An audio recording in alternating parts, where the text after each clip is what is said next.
समर्थ classes के online YouTube channel में आप सभी का एक बार फिर से स्वागत है।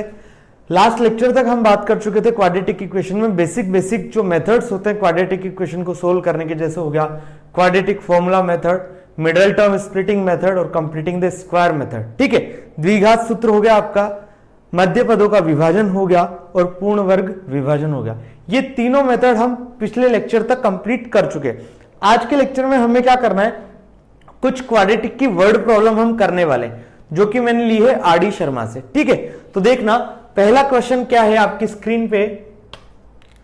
पहला क्वेश्चन ये है कि टू कंसेक्यूटिव इंटीजर नंबर हैं, to consecutive positive integer number हैं जिनका प्रोडक्ट आपको दिया हुआ है कितना, 110। ठीक है, दो क्रमागत धनात्मक पूर्णांकों का जो गुणनफल है वो आपको दिया हुआ है 110। आपको क्या पूछ रहा है, फाइंड द इंटीजर, वो आपको पूर्णांक संख्याएं बतानी है। अब ध्यान दो, पूर्णांक क्या होता है,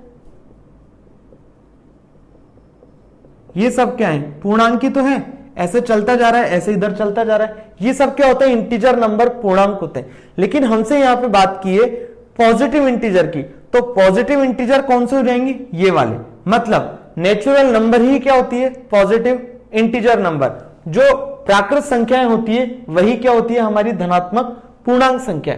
पहली बात ये क्लियर होगी कि पॉजिटिव इंटीजर धनात्मक पूर्णांक से हमारा क्या मतलब है। अब देखो 1 2 3 4 ये वाली सब चीजें पता चल गई कि हमको पॉजिटिव इंटीजर है। तो आप दिमाग लगा के देखो कि ऐसी कौन सी दो पॉजिटिव इंटीजर नंबर है जिनको मैं जब मल्टीप्लाई करता हूं तो प्रोडक्ट आता है 110।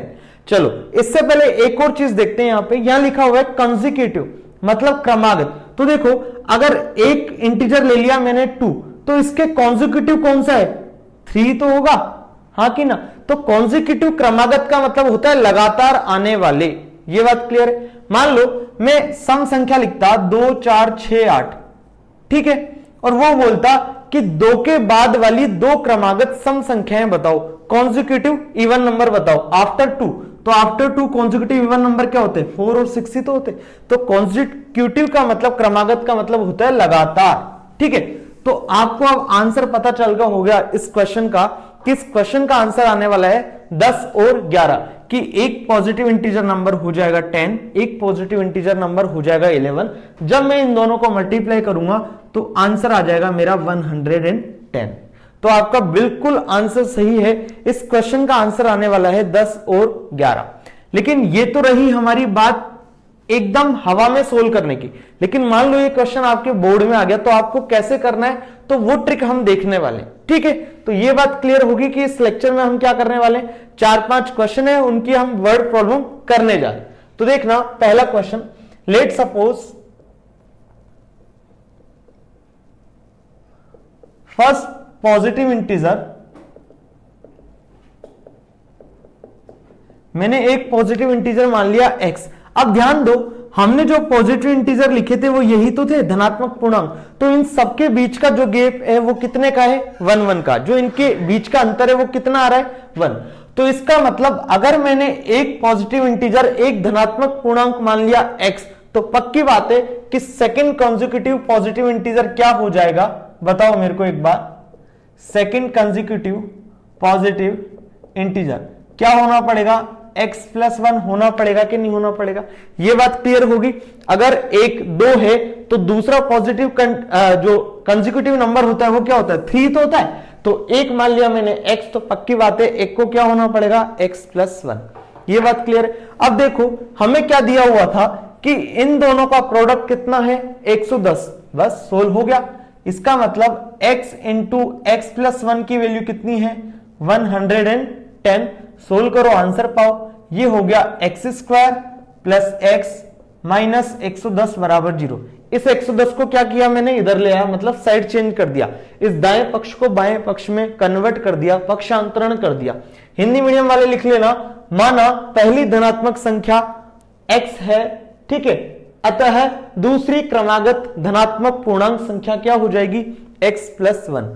प्रश्नानुसार x इंटू x+1 बराबर 110। आगे सोल्व करना है। अब देखो जब भी आपको क्वाड्रेटिक सोल्व करनी होगी, द्विघात सोल्व करनी होगी, तो हम क्या करना होता था, हमें 3 मेथड में से कोई भी एक मेथड लगा दो। तो मैं ज्यादातर हमेशा कोशिश करूंगा मिडिल टर्म स्प्लिटिंग लगाने की, मध्य पद विभाजन लगाने की। तो हमें इसे सोल्व करना है, ठीक है। तो क्या करते थे मिडिल टर्म स्प्लिटिंग में, दोबारा देखना, मिड टर्म को ऐसे दो भागों में तोड़ना है जिससे समीशन आ जाए मिड टर्म और प्रोडक्ट आ जाए फर्स्ट और थर्ड टर्म का प्रोडक्ट, हाँ कि ना। तो देखो इस x को मैं ऐसे लिख सकता हूं, x square plus 11x minus 10x minus का 110 बराबर 0। चेक करो मैंने सही लिखा है क्या। 11x में से 10x घटाऊंगा तो x ही आएगा, और 11x को जब मैं माइनस 10x से मल्टीप्लाई करूंगा तो क्या आएगा, माइनस 110x स्क्वायर, और मुझे चाहिए भी माइनस 110x स्क्वायर। इसका मतलब जो मैंने मिड टर्म स्प्लिटिंग किया वो एकदम सही है। आगे सोल्व करना है, सिंपल सा प्रोसीजर है। x कॉमन लिया x प्लस 11 माइनस 10 कॉमन लिया x प्लस 11 बराबर 0। यहां से आ जाएगा x प्लस 11, यहां से आ जाएगा x माइनस 10 बराबर 0, हाँ कि ना। अब देखो दो चीज का प्रोडक्ट कब 0 हो सकता है, जब या तो ये 0 हो या ये 0। जब इसको 0 बनाऊंगा तो क्या आ जाएगा, x प्लस 11 बराबर 0, तो आ गया x बराबर माइनस 11, हाँ कि ना। जब इसे 0 बनाऊंगा तो x बराबर कितना आ जाएगा, 10। ध्यान दो हमने जो x माना था वो क्या था, पॉजिटिव इंटीजर। क्या x की वैल्यू -11 क्या धनात्मक है, पॉजिटिव क्वांटिटी है, नहीं। इसका मतलब x बराबर -1 को हम शामिल नहीं करेंगे, ये बात ध्यान रखना, x बराबर -11 को हम शामिल नहीं करेंगे। तो x बराबर 10 हमारा आंसर हो जाएगा। इसका मतलब फर्स्ट पॉजिटिव इंटीजर हमारा कितना हो गया, फर्स्ट पॉजिटिव इंटीजर कितना हो गया, 10। तो सेकंड क्या माना था हमने, x प्लस 1, तो आंसर हो जाएगा second consecutive positive integer number 10 plus 1 बराबर 11। तो आपसे पूछा था फाइंड द इंटीजर्स, तो हमारा आंसर आ गया 10 और 11। बोलो किसी को कोई समस्या, वरना हम इस क्वेश्चन को तो 1 मिनट में उड़ा दिए थे पहले ही, ठीक है। ये मेथड करने की जरूरत ही नहीं थी, हवा में कर लिया था। लेकिन आपको मेथड पता होना चाहिए, अगर आपके बोर्ड एग्जाम में आया तो आपको कैसे करना है, कैसे डील करना है इस क्वेश्चन के साथ, ठीक है। बढ़े आगे, आई थिंक आप सभी को क्लियर हो गया होगा। चलिए, अगर आपने अभी तक हमारे चैनल को सब्सक्राइब नहीं किया तो सबसे पहले सब्सक्राइब कर लीजिए, बेल आइकन दबा दीजिए, अपने दोस्तों के साथ ज्यादा से ज्यादा शेयर करिए। चलिए सेकंड क्वेश्चन की तरफ मूव करते हैं। सेकंड क्वेश्चन क्या है, देखो, the height of A right angle triangle. इसका मतलब एक समकोण त्रिभुज की बात कर रहा है। ये मैंने एक राइट एंगल ट्राइंगल बना दिया, ठीक है। फिर उसने क्या बोला कि राइट एंगल ट्राइंगल की जो हाइट है, समकोण त्रिभुज की जो ऊंचाई है, वो उसके बेस से 7 सेंटीमीटर कम है, उसके आधार से 7 सेंटीमीटर कम है। यही तो बोल रहा है, the height of a right angle triangle is 7 centimetre less than it's base. इसका मतलब मान लो मैंने बेस की जो लंबाई है वो मान ली x सेंटीमीटर, तो पक्की बात है ये कितना हो जाएगा, x माइनस 7। डायग्राम में आपको बराबर बराबर से लग रहे हैं, तो ये तो डायग्राम में आप इसको बड़ा बना दीजिएगा आधा बेस। तो ये है x, ये है x माइनस 7। जब आगे बढ़ते हैं तो बोला if the hypotenuse is 13 centimetre find the base. यही पूछा है, ध्यान देना। मैंने क्या माना आधार बराबर x सेंटीमीटर, लेट बेस बराबर x सेंटीमीटर, ठीक है। तो अकॉर्डिंग टू जो क्वेश्चन है उसके अकॉर्डिंग क्या हो जाएगा, हमारी हाइट जिसे बोलते हैं ऊंचाई, वो क्या हो जाएगी, x माइनस 7 सेंटीमीटर, हाँ कि ना। अब देखो हमें पता है कि ये क्या है, राइट एंगल ट्राइंगल, समकोण त्रिभुज। तो इसमें क्या लगेगी, पाइथागोरन थ्योरम लगेगी। बस पाइथागोरन थ्योरम लगा दो। पाइथागोरन थ्योरम क्या बोलती है, हाइपोटेनस का होल स्क्वायर बराबर बेस का स्क्वायर प्लस हाइट का होल स्क्वायर, यही तो बोलती है। कर्ण का स्क्वायर बराबर आधार का स्क्वायर प्लस ऊंचाई का स्क्वायर, यही बोलती है। बस सोल्व करो, आंसर पाओ। हाइट कितनी है, x माइनस 7, सॉरी कर्ण आएगा इधर, तो कर्ण कितना है, 13 का होल स्क्वायर बराबर आधार कितना है x, तो x का स्क्वायर प्लस x माइनस 7 का होल स्क्वायर। सोल्व करो, आंसर पाओ। 13 का वर्ग 13 का स्क्वायर कितना होता है 169, पता होना चाहिए आप सबको, एक्स स्क्वायर। ये क्या हो जाएगा, हमने पढ़ा है a माइनस बी का whole square, a square plus b square minus का 2ab। तो देखो a square plus b square minus 2ab, तो यहां आ जाएगा माइनस का 14x। बोलो किसी को कोई समस्या? नो समस्या। देखो इस 169 को मैं इधर लेके जा रहा हूं, तो देखो एक बार चलो यहीं रहने देते हैं, इजी रहेगा आपके लिए। ये हो गया 2x स्क्वायर, ठीक है, ये हो गया माइनस का 14x और ये हो गया हमारा 49।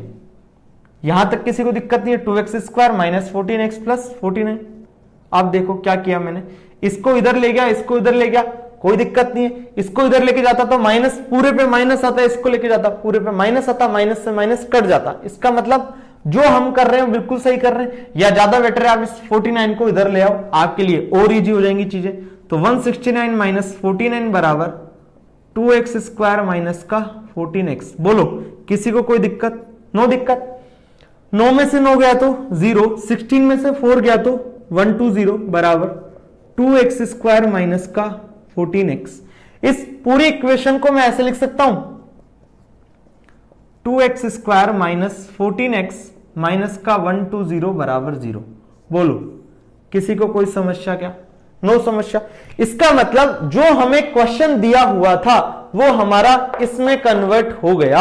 अब ये क्वाड्रेटिक इक्वेशन आपको सोल्व करना सभी को आता है। कोई क्वाड्रेटिक मेथड लगा सकता है, कोई मिडिल टर्म स्प्लिटिंग लगा सकता है, कोई कंप्लीटिंग द स्क्वायर लगा सकता है। अब देखना मैं किस मेथड से इसको करता हूं। ये इक्वेशन थी, एक बार मैं ऊपर लिख लेता हूं इसको, 2x स्क्वायर, या देखो 2x square minus 14x minus 120 बराबर 0 हमारी इक्वेशन आ गई। तो मैं क्या करता हूं, इस पूरी इक्वेशन को 2 से डिवाइड कर देता हूं। देखो यहां 2 से डिवाइड कर रहा हूं और यहां भी 2 से डिवाइड कर रहा हूं, तो कोई दिक्कत नहीं। जब आप लेफ्ट हैंड साइड और राइट हैंड साइड में दोनों सेम ऑपरेशन करते हैं दोनों तरफ, तो कोई दिक्कत नहीं है। तो मैंने क्या किया, पूरी इक्वेशन को 2 से डिवाइड कर दिया। 2 से डिवाइड करूंगा तो क्या आएगा, x square minus 7x minus का 60 बराबर 0। देखो x square minus 7x minus 60 बराबर 0। तो मतलब हमें इसे सोल्व करना है। अब इसे सोल्व करना है तो देखो आपको क्या करना है, ऐसा कुछ करना है जिससे माइनस 7x आपका बदल जाए और जो प्रोडक्ट आए उन दोनों का वो क्या आ जाए, माइनस 60x स्क्वायर। हाँ कि ना?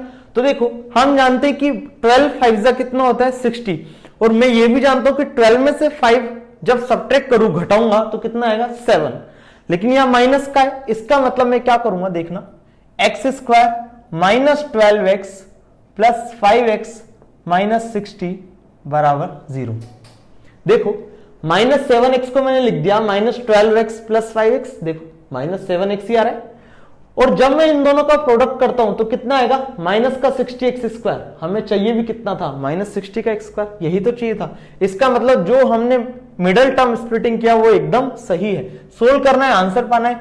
यहां से x कॉमन लिया तो x माइनस 12, यहां से 5 कॉमन लिया तो x माइनस 12 बराबर 0। यहां क्या आ गया, x प्लस 5 x माइनस 12 बराबर 0। दो चीज का प्रोडक्ट कब 0 हो सकता है, जब पहला वाला 0 हो या दूसरा वाला 0 हो। दूसरे वाले को 0 करता हूं तो x बराबर 12 आता है, यहां से आता है x बराबर माइनस 5। हाँ कि ना? ध्यान दो, जो हमने डायग्राम बनाया था वो कुछ ऐसा था, ये x था और ये कितना था, x माइनस 7। कुल मिला के x क्या था, लंबाई थी। क्या लंबाई कभी नेगेटिव हो सकती है? नहीं हो सकती। इसका मतलब x बराबर क्या होगा, 12 सेंटीमीटर। पूरी यूनिट सेंटीमीटर में थी तो हमारा आंसर भी किस में आएगा, सेंटीमीटर में। हमसे पूछा है फाइंड द बेस। बेस क्या माना था हमने, x ही तो माना था। इसका मतलब बेस आधार जो कि कितना था x, आंसर कितना आ जाएगा 12 सेंटीमीटर। बोलो किसी को कोई दिक्कत? और आपसे पूछता हाइट कितनी है, ऊंचाई कितनी, तो क्या हो जाती है 12 माइनस 7 5। बोलो किसी को कोई समस्या? सिंपल सिंपल क्वेश्चन है।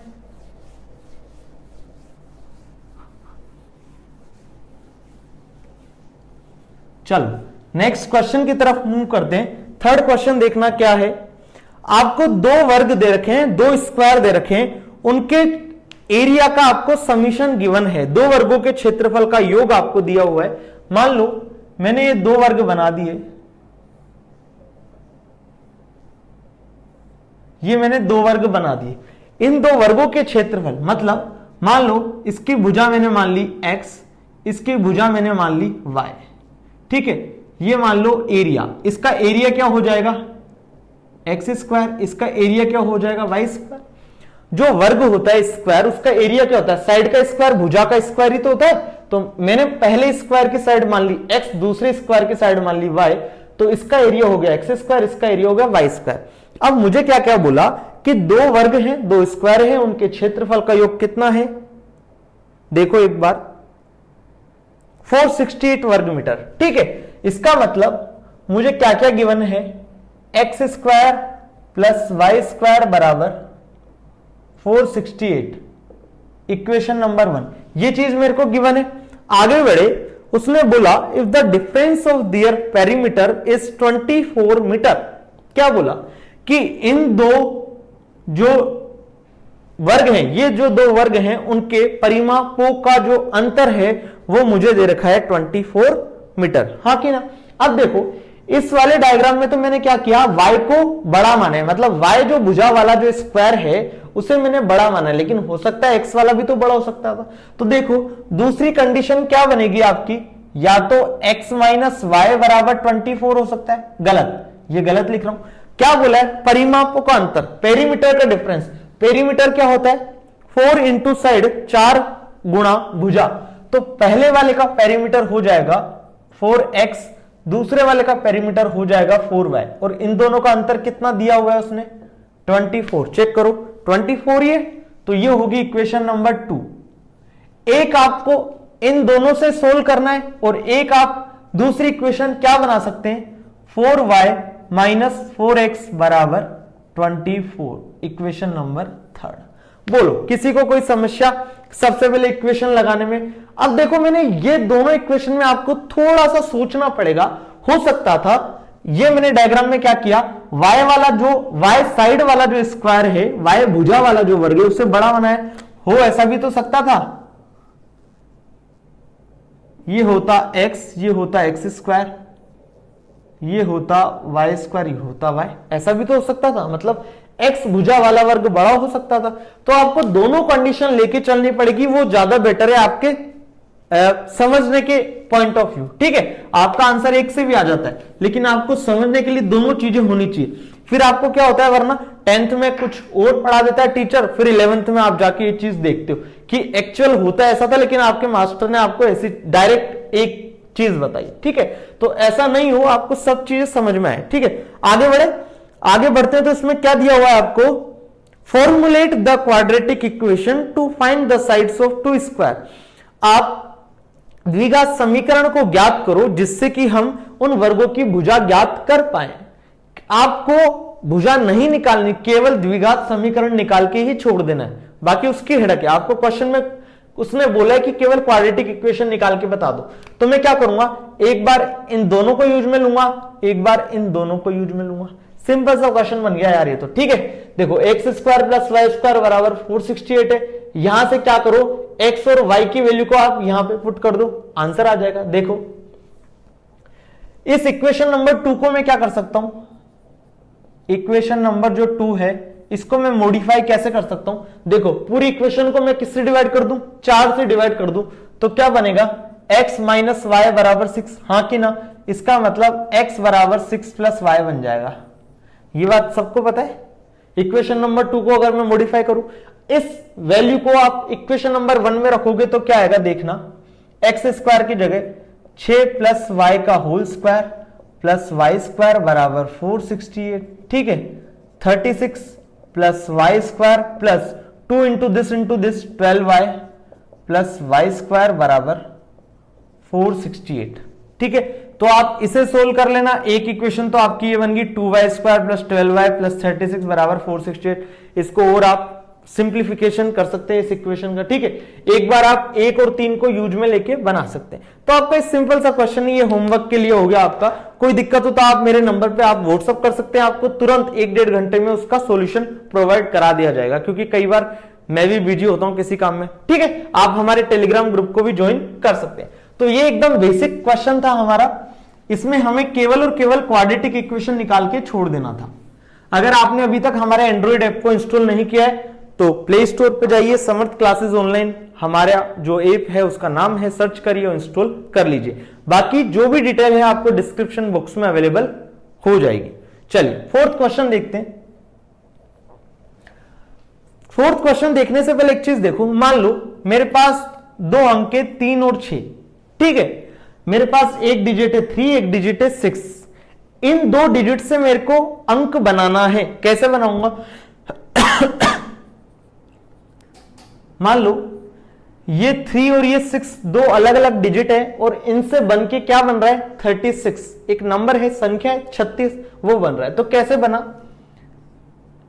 6 इंटू 1, 3 इंटू 10, और इन दोनों को जब मैंने ऐड कर दिया तो ही तो 36 बना। इसका मतलब हिंदी मीडियम वाले बच्चे बोलना एक बार, इसको आप क्या बोलते हो? इकाई। इसको क्या बोलते हो आप? दहाई। अगर इधर कुछ होता तो आप उसको क्या बोलते? सैकड़ा। यही तो बोलते हो। इंग्लिश वाले बोलते हो इसको यूनिट्स प्लेस, हाँ कि ना? इसे बोलते हो आप टेंस प्लेस, ऐसा ही बोलते हो आप सब लोग। इसका मतलब जो यूनिट प्लेस है, मान लो 2 डिजिट थी, उनसे आपको नंबर बनाना था, तो जो यूनिट डिजिट है उसको मैं 1 से मल्टीप्लाई करता हूं, जो टेंस डिजिट होती है उसको 10 से मल्टीप्लाई करता हूं और दोनों को मैं सम कर देता हूं, दोनों का योग कर देता हूं, तो मेरे पास क्या आ जाता है? नंबर आ जाता है, हाँ कि ना? मान लो 95 बनाना होता, 9 होता 5 होता, तो क्या करता? 5 को 1 से मल्टीप्लाई करता, 9 को 10 से मल्टीप्लाई करता और इन दोनों को क्या कर देता? जोड़ देता, तो 95 ही तो आता, हाँ कि ना? 9 इंटू 10 90 प्लस 5 इंटू 1 5, 90 प्लस 5 95। क्योंकि ये इकाई वाली संख्या, ये दहाई वाली संख्या, दहाई वाली संख्या को 10 से मल्टीप्लाई करना है, इकाई वाली संख्या को 1 से मल्टीप्लाई करना है और दोनों को जोड़ देना है, हाँ कि ना? चलो अब हमारा एक क्वेश्चन एकदम आसान हो जाएगा। क्या बोला है? अ 2 digit number is such that the product of the digits is 12। मान लो लेट यूनिट्स प्लेस बराबर x, टेंस प्लेस बराबर y। हिंदी वाले इकाई अंक मैंने क्या माना? x माना। दहाई अंक मैंने क्या माना? y माना, हाँ कि ना? अब सोचो, अगर यूनिट प्लेस मैंने माना है x, टेंस प्लेस मैंने माना है y, इकाई अंक माना है x, दहाई अंक y माना है, तो इनसे मिलके जो मेरा नंबर बनेगा जो संख्या बनेगी वो क्या बनेगी? यूनिट को किससे मल्टीप्लाई करते हैं? 1 से। टेंस को किससे मल्टीप्लाई करते हैं? टेंस और आपस में जोड़ देते हैं। तो देखो टेंस प्लेस वाली है y, तो 10y plus x into 1x। इसका मतलब जो मेरी नंबर बना वो बना 10y प्लस x। बोलो किसी को कोई समस्या? नो समस्या। आगे बढ़ते हैं। तो पहली इंफॉर्मेशन यही थी कि एक 2 अंकों की संख्या इस प्रकार है कि उसमें प्रयुक्त अंकों का योग 12 है, उसमें प्रयुक्त अंकों का योग 12 है। हमने एक टेंस डिजिट बना ली, उसके बाद इंफॉर्मेशन पढ़ते गए तो बोला उसमें जो डिजिट्स यूज हो रही है उनका समीशन कितना है? 12। देखो that the product of the digits is 12। Hindi medium वाले इसे सही कर लेंगे। इसमें लिखा है प्रयुक्त अंकों का योग, जबकि है प्रयुक्त अंकों का गुणनफल, ठीक है। हिंदी मीडियम वाले सही कर लेना। That the product of the digits is 12। इसका मतलब आपको जो इंफॉर्मेशन दी हुई है उसने वो दिया हुआ है एक्स वाई बराबर 12। पहली चीज उसने ये दी हुई है, ठीक है। Product of the digits is 12। आगे बढ़े। When 36 is added to the number the digits interchange their places.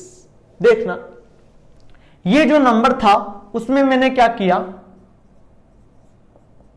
ये जो संख्या थी उसमें मैंने 36 को जोड़ दिया, तो वो जो नंबर था उसने आपस में जो उस नंबर की जो डिजिट थी वो आपस में क्या होगी? इंटरचेंज होगी। मान लो मेरे पास एक नंबर है 36, इसमें मैंने कुछ ऐसा जोड़ू, ठीक है, जिससे ये क्या हो जाए? 63 हो जाए। इसका मतलब 3 यूनिट प्लेस पे आ गया और 6 क्या आ गया? टेंस प्लेस पे, जबकि पहले कहां था? 6 यूनिट प्लेस पे और 3 टेंस प्लेस पे, यही तो था। इसका मतलब अगर नंबर रिप्लेस हो रही है, नंबर की जो डिजिट्स है वो आपस में प्रतिस्थापित हो रही है, रिप्लेस हो रही है, इसका मतलब यहां पे क्या बन जाएगा 10x प्लस y। ये बात सबको क्लियर है? अगर ये क्लियर है तो आपका क्वेश्चन सोल्व हो गया है। आगे देखना दोबारा, मैंने अभी जो क्वेश्चन स्टार्ट किया था उसमें क्या माना था, ऐसा ही तो माना था, ठीक है, x को यूनिट प्लेस पे माना था, इकाई अंक पे, y को दहाई अंक पे टेंस प्लेस में माना था। अब क्या बोल रहा है कि ये जो दो डिजिट से मिलकर जो नंबर बना उसमें मैंने 36 जोड़ दिया, तो वो डिजिट्स आपस में रिप्लेस हो रही है, ये x होगी y होगी, हाँ कि ना, तो इनसे जो नंबर बनेगा वो क्या बनेगा, यही तो बनेगा। कोई दिक्कत नहीं है, बस आगे इस क्वेश्चन को सोल्व करना है, आंसर आ जाएगा। चेक करो, 10y प्लस x प्लस 36 बराबर 10x प्लस y। 10y में से y को इधर लाएंगे तो क्या बन जाएगा 9y, x माइनस 10x करेंगे तो माइनस का 9x प्लस का 36 बराबर 0। बोलो किसी को कोई समस्या? इस पूरी इक्वेशन को क्या करता हूं मैं 9 से डिवाइड कर देता हूं तो आएगा y माइनस एक्स प्लस 4 बराबर 0। बोलो कोई समस्या नहीं है?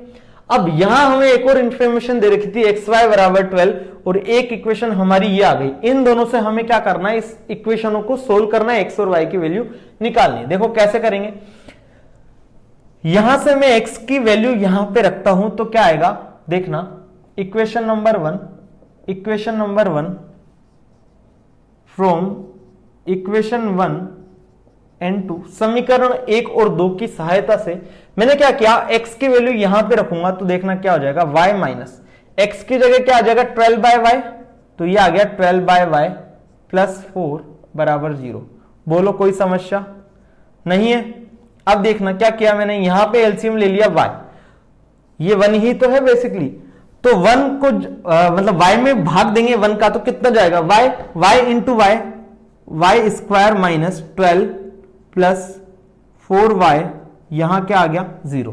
बोलो किसी को कोई समस्या? y square minus 12 plus 4y divide by y बराबर 0। आगे सोल्व करें इसको, देखो y को इधर मल्टीप्लाई कर दूंगा, समथिंग इंटू 0 इज ऑलवेज 0, कोई दिक्कत नहीं है। इसका मतलब हमारा ये बन गया आगे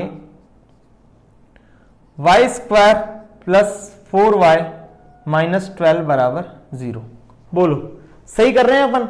अब इसे हम क्या करेंगे, मिडिल टर्म स्प्लिटिंग से सोल्व कर लेते हैं। मुझे क्या लाना है 4 और मुझे लाना है प्रोडक्ट माइनस 12, तो एक हो जाएगा 6 और एक हो जाएगा 2। जब मैं 6 में से 2 को घटाऊंगा तो 4 आ जाएगा और 6 2 का प्रोडक्ट भी कितना आ जाएगा 12। तो देखना y square plus 6y minus 2y minus 12 बराबर 0 लिखता हूं तो क्या सही है क्या? y square 6y minus 2y plus का 4y, इन दोनों को जब प्रोडक्ट करता हूं तो माइनस 12y स्क्वायर आता है, मुझे चाहिए भी क्या माइनस 12y स्क्वायर। इसका मतलब जो किया वो सही है। यहां से कॉमन लो y, यहां आ जाएगा y प्लस 6, यहां से लो कॉमन 2 माइनस का 2 तो यहां आ जाएगा y प्लस 6 बराबर 0। यहां क्या आ जाएगा y माइनस 2 y प्लस 6 बराबर 0, हाँ कि ना?